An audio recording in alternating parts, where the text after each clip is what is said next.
एक और अहम मामला, चीफ जस्टिस की ज़ेर सदारत जुडिशल कमीशन का इजलास इस वक्त जारी है। इजलास में आला अदलिया में जजेस की तकर्री के रोल्स का जायज़ा लिया जा रहा है। इसी हवाले से हमारे साथ हमारे नुमाइंदे जुल्करनैन इकबाल मौजूद हैं, उनसे गुफ्तगू करेंगे, बात करेंगे। जुल्करनैन, यकीनी तौर पर आप इस इजलास को कवर कर रहे हैं, बताइएगा कौन कौन से उमूर इसमें ज़ेर गौर आ रहे हैं। इसके साथ साथ जो तकर्री के रोल्स का जायज़ा लिया जाता है उसका क्या तरीक़ेकार होता है? देखिए मारूफ, ये जो रूल्स हैं ये जस्टिस मंसूर अली शाह की सरबराही में 2 रुकनी कमेटी थी, जिसमें जस्टिस रिटायर्ड मंजूर मलिक जो बतौर रिटायर्ड जजिस कमीशन के मेंबर हैं वो इसमें शरीक थे।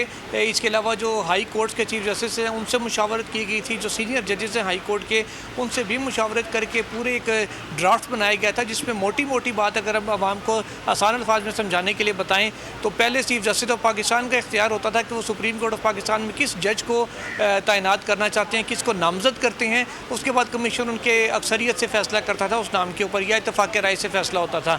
अब ये तमाम जो 9 मुस्तकिल अरकान है जुडिशल कमीशन के, उनको ये इख्तियार मिल जाएगा कि वो नामजदगी कर सकेंगे। इसी तरीके से हाई कोर्ट में किस चीफ जस्टिस किसने बनना है, उस वाले से रूल्स में ये किया गया है कि 3 रुकनी या 5 रुकनी पैनल आएगा। उस पैनल में से फिर जुडिशल कमीशन ऑफ पाकिस्तान फैसला करेगा कि किसको हाई कोर्ट का चीफ जस्टिस लगाना है और किसको नहीं लगाना।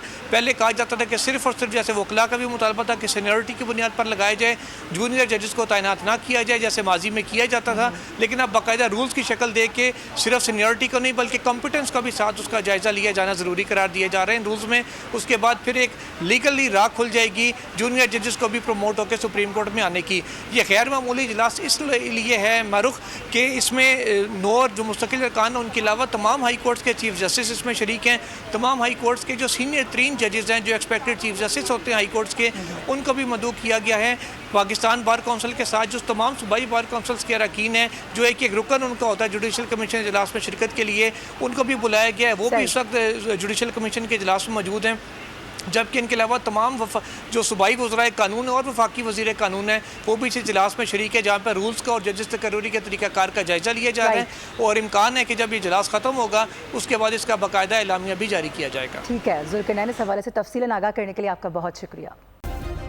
सब्सक्राइब करें और बेल दबाएं ताकि कोई खबर रह न जाए।